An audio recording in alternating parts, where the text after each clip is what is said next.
The Peter Schiff Show. Well, investors and economists were shocked to learn that Japan has now slipped back officially into recession. Right? We just got the third quarter GDP numbers, and everybody was anticipating a rebound from the 7.1% decline in the second quarter GDP. But instead of a 2.1% rebound, we had a 1.6% decline. Back-to-back declines in Japanese GDP. And the miss was huge, right? If they're looking for a positive 2.1 and they get negative 1.6, I mean, how wrong could you be, right?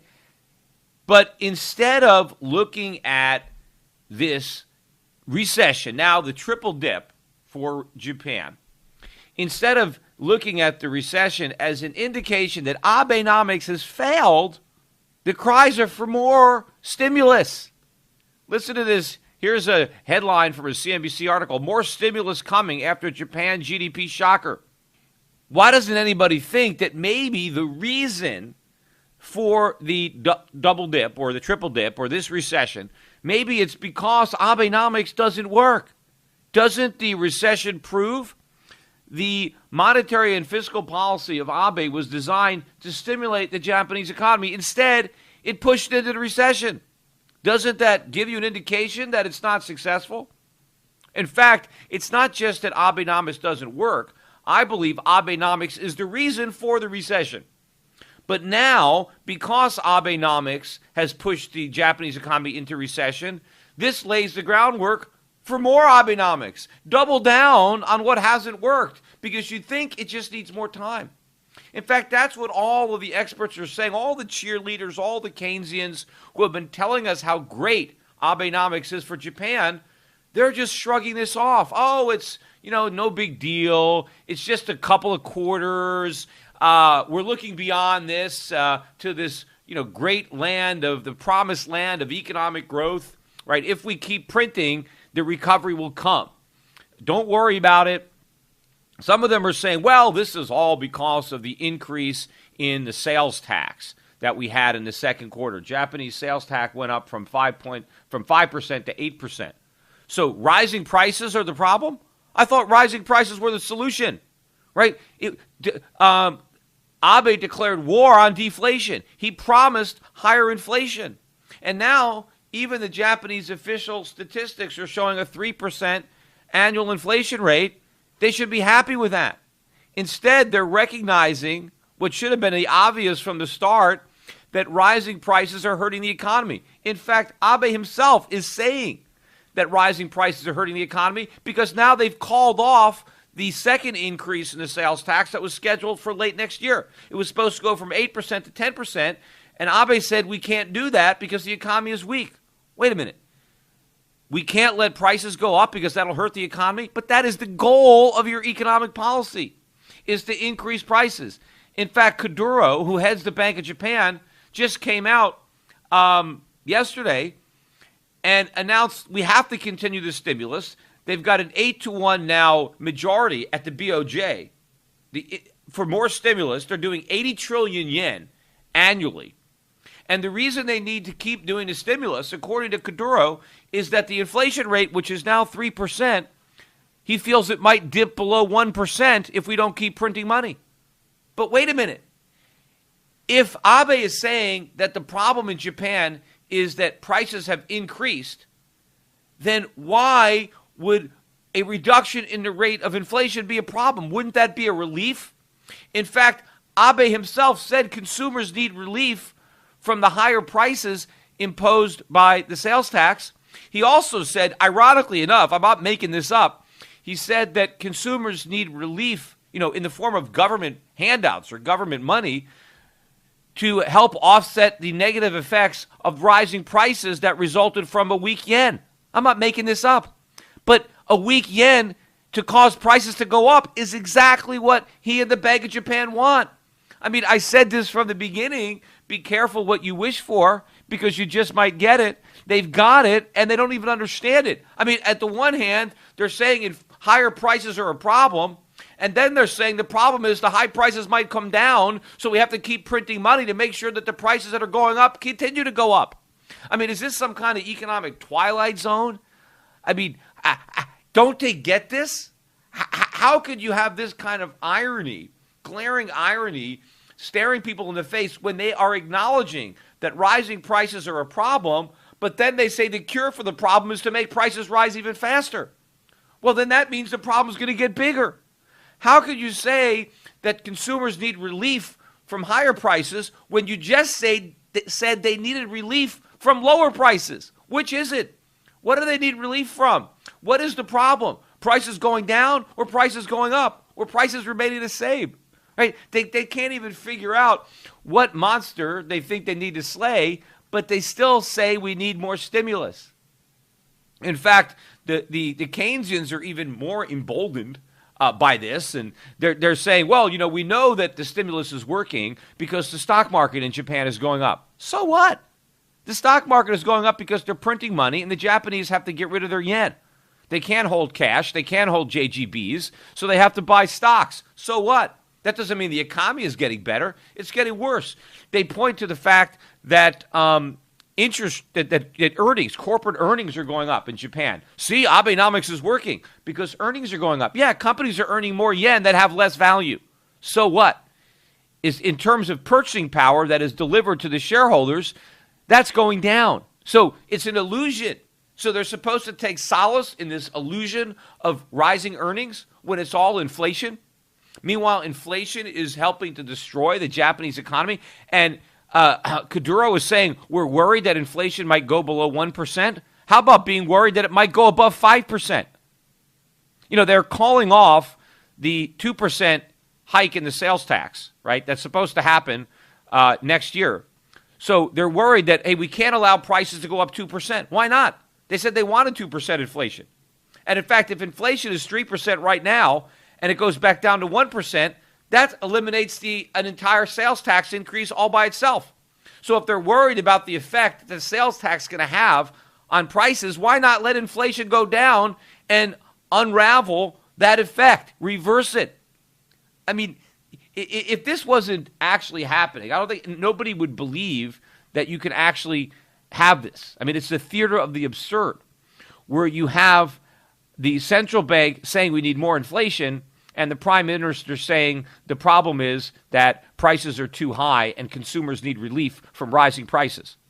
Yet nobody sees the irony. But here's probably the biggest irony of them all.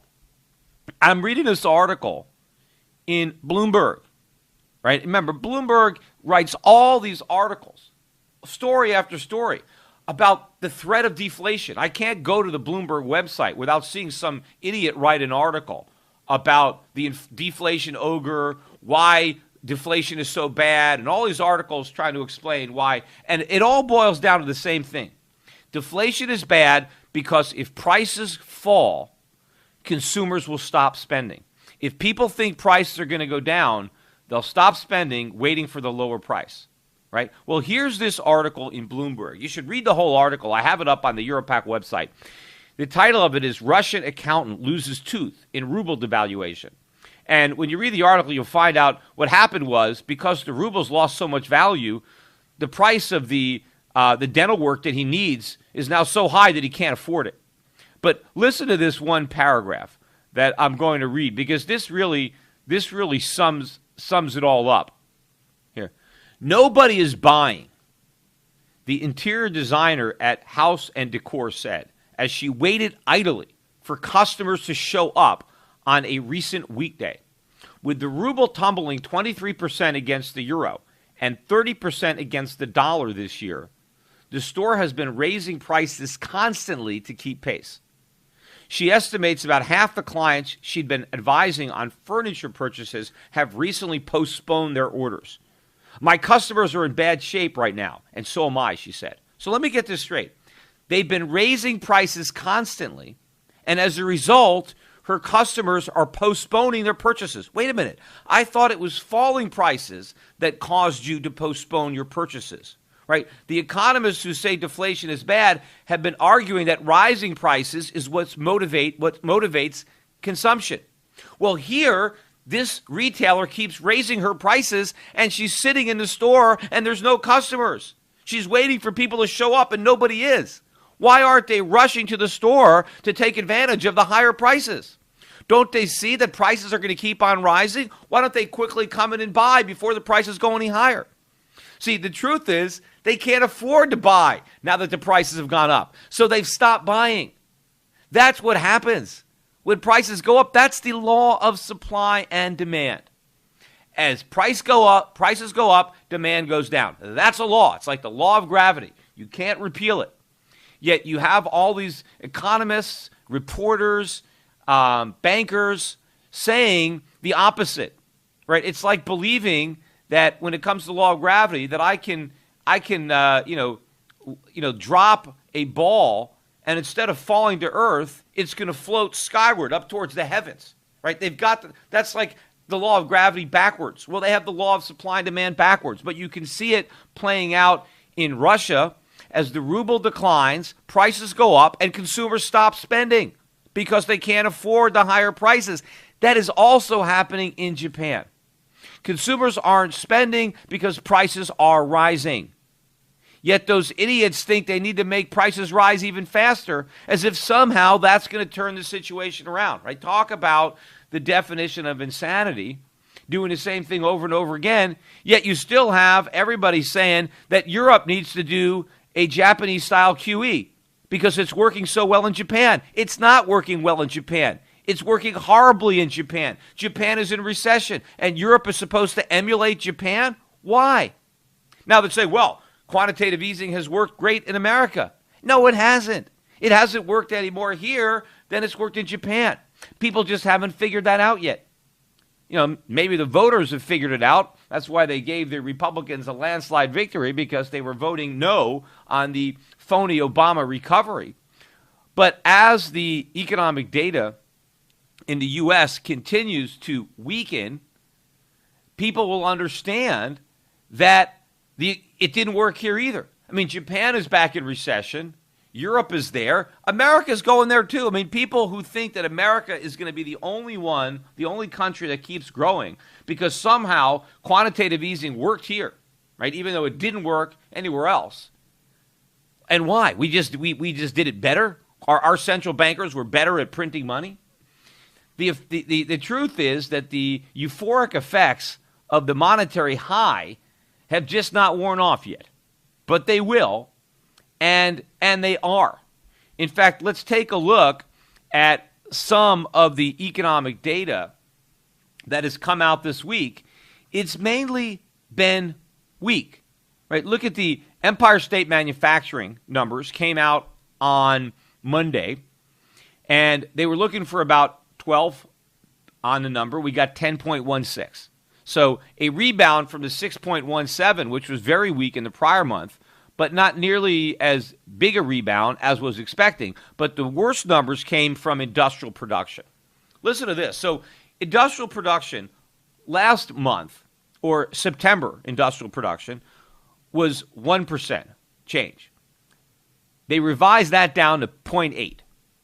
They were looking for a plus 0.2 for the month of October. Instead, they got minus 0.1. Minus 0.1. For the month.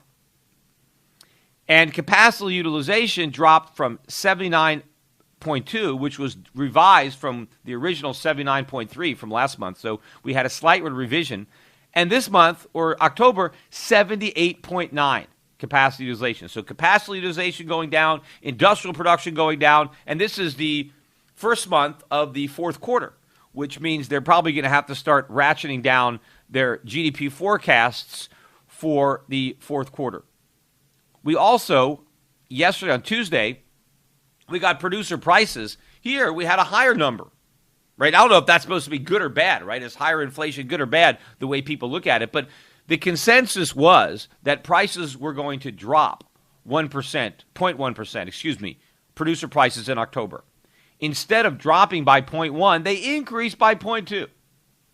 Nobody was expecting a 0.2. The highest expected increase was 0.1. Some analysts thought we'd have a 0.3% drop in producer prices, up 0.2, which means the year-over-year change is 1.5%. And strip out food and energy. Why? I don't know, but they do it.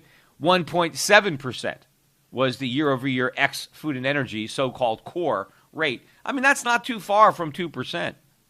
But the thing is, these prices are rising even with the big plunge in oil prices. So imagine what will happen to these producer prices when oil prices turn around, which I believe they will do in a big way when the dollar turns around. We also got more bad news this morning. Housing starts coming in well below what the consensus estimate had been. They were looking for an increase, I think, of 0.8 from prior month. Instead, they got a minus 2.8, a 2.8% decrease in home builders. So despite all the great sentiment among the home builders, they're certainly not expressing it in the number of homes that they're building. And in fact, most of what is going on is still multi-family construction. So the news that we continue to get as it comes out is generally prefaced by unexpectedly, weaker than expected, stuff like that, because they're surprised. Everybody just assumes that there's a recovery. They just assume that what the Fed did worked. Just like they assume that what the Bank of Japan is doing is going to work, even though all the evidence shows that it's an abysmal failure. You know, quantitative easing is kind of like, a monetary leeching, bloodletting, where you would try to suck the blood out of a sick person, thinking that the problem was in his blood, and if we can just suck out the blood, then we'll cure the disease, right? And so, but the problem is, the more blood you suck out, the sicker the guy gets, and then you're like, well, I guess we need more leeches, right? We haven't sucked out enough blood. The sickness is still in the blood, right? This is what's going on with quantitative easing. I mean, Japan should get the message. They printed all this yen, they created all this inflation, and now they're in recession with inflation. They got stagflation. Should they say, wow, man, maybe this is the wrong thing to do? Maybe that's not what the patient needs. Maybe draining all this blood out of the patient is not the way to cure him. Maybe we should try something else. No, it wouldn't even dawn on them to try something else. So just the way everybody thinks QE is going to work in Japan, they think it worked in America. It didn't. It's the same failed policy. It doesn't matter what country tries it, it's never going to work. Right? Keynesianism, inflation do not grow your economy. They undermine economic growth. Japan is proving it. Look what's, again, Russia. Look what's happening in Russia with the weak ruble and rising prices. Right? And the same thing, of course, is going to happen in the United States. Now, maybe there's somebody sensing this. We have seen some weakness in the U.S. dollar over the past week. The dollar, everybody keeps talking about the strong dollar, although, of course, the Japanese yen. The yen is making new lows. In fact, I'm actually even a bit surprised that given how bad those GDP numbers, that the yen is not even lower. But it's still at a new 7-year low today. So forget the yen. But the dollar has been weakening against the euro. Nothing big, but it's not strengthening. But we're starting to see some strength in the gold market. Gold prices have topped 1,200 this week. They're a little bit below, and as I'm recording this, we're like 1197. But we're continuing to build slowly on the big gains from last week in the price of gold. Gold stocks have moved up sharply from their lows. I think the indexes are up about 20, 25%, something like that, from their lows. And there's several gold stocks that are up 30 and 40% just in the past week. But they were down so much in the prior weeks that they're still way down, right? But there is some indication now that we're running out of sellers. And as buyers come in, there's really very little stock for sale. And so prices are rising pretty rapidly. Again, it's a little early to say that there is a definitive bottom in the gold market. Remember, I think we need to see gold prices trading above $1,250. If that's the case, I would be pretty confident that we've seen the lows and we're going to have a new bull market, a new bull one that's going to take out the highs. What would be very constructive, we'll see if it happens, is if we can finish the month of November above the high from the month of October in both gold stocks and gold bullion. And that would create an outside month, a reversal month in the monthly charts, because we've already taken out the October lows in November.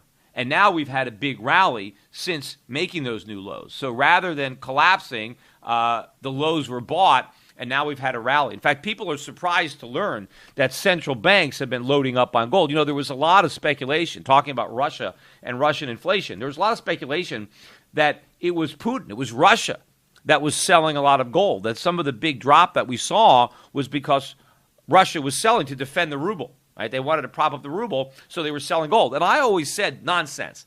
I said, look, Putin is way too smart to be selling his gold. That's the last thing Putin would do is sell gold. He's going to sell dollars before he does that. And he hasn't even been selling that many dollars because they haven't been intervening as much as I think that they should in the Forex market, but they have been buying gold. So what dollars they have sold, they haven't used them to buy rubles, they used them to buy gold because Russia, I think, was the biggest buyer among central banks in the third quarter. And a lot of other central banks are buying gold. Emerging market central banks. People are scratching their head.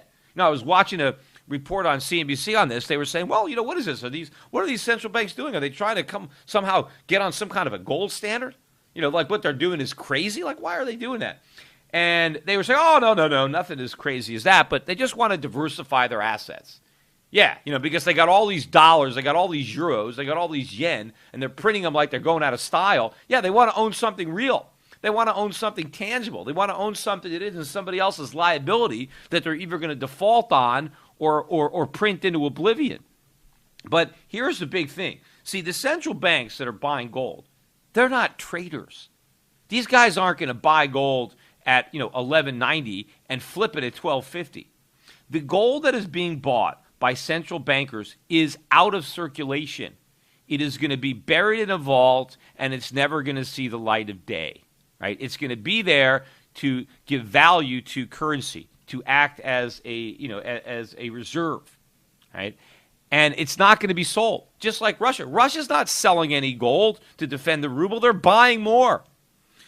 So where is the gold coming from that all the central banks are buying? Well, it's coming from speculators who are selling, who think the price is going to keep going down for whatever reason. And I keep hearing them say, the experts say, well, why is the gold price going to go down? Well, because the dollar is going to keep strengthening, the U.S. economy is going to go up, is recovering, and interest rates are going to rise. So they say, look, there's three fundamental reasons why the price of gold can only go down. But it hasn't occurred to them that maybe those three reasons are wrong because they don't exist. See, they just assume that their forecasts are right. See, they're saying gold has no place to go but down because interest rates are going to go up, the dollar is going to go up, and the U.S. economy is going to keep improving. Well, none of those things are going to happen. They're 0 for 3 because interest rates aren't going up, the dollar is going to reverse and go down, and the U.S. economy is going back into recession just like Japan, which is why the price of gold ain't going down, it's going up. But when it turns around and the speculators realize that they were 0 for 3, and now they have to start buying gold, who's going to sell it to them? Where are they going to get it? They're the only sellers. The speculators are the only sellers in the gold market, right? The real money is buying. And a lot of the speculators, remember, they sell gold that they don't own. This is all in the futures market. They're selling gold that they have no intention and no capability to actually deliver. And what is going to happen when they want to buy? And there is no supply. There is no gold. When these ETFs are getting all these buy orders because now the speculators want in, and how are the speculators going to get in? They'll buy the ETF, right? But now the ETF has to buy the physical bullion. Where's it going to get it? Not from the central banks, right? So the prices are going to have to move up very, very rapidly in order to get any sellers to come to the market. Because who would sell gold? Anyone who understands the fundamentals. Why would they sell gold at $1,200, $1,300, $1,400? Why would they? Doesn't make any sense. It's only people who don't understand the fundamentals that were selling it on the way down. The people that know the fundamentals have been buying it, and they're sure as hell not going to turn around and become sellers when the people they've been buying from figure out what a mistake they've made. No. In fact, one of the most painful positions to be in is going to be short the metals, gold and silver. And I'm not going to, cry over this. I mean, just probably enjoy hearing the horror stories as some of these speculators squirm because of the heat that they're going to be feeling on these positions. And some of them are going to just be hoping, right? They'll be watching the price of gold going up, and they'll be, oh, well, this can't be. It's got to go around. It's got to turn around. And they're just going to watch it go higher and higher and higher. And they're going to watch the profits that they made on the short side rapidly turn into huge losses. That is what ultimately I think the gold sellers have in store for them is big losses. Today's financial advisors behave like pro wrestling TV commentators. They scream that the recovery is strong, debt is manageable, inflation is low, and that the Federal Reserve has everything under control. They may be oblivious, but the danger is real. Looking beyond the media hype can open a world of broader investing ideas. Euro Pacific Capital is a registered investment advisor that offers stock-focused wealth management services that closely follow the strategy of our founder and CEO, Peter Schiff. We concentrate on those countries that are more closely in tune with Peter's vision of how capitalism is supposed to work. And these investments are not hard to find, provided you know where to look. Isn't it time you change the channel and let Euro Pacific put a little reality back into your portfolio? If you live in the United States and have $25,000 or more to invest, call 800-727-7922. That's 800-727-7922. Non-U.S. residents access similar strategies through Euro Pacific Bank at europacbank.com. Euro Pacific Capital and Euro Pacific Bank are affiliated companies.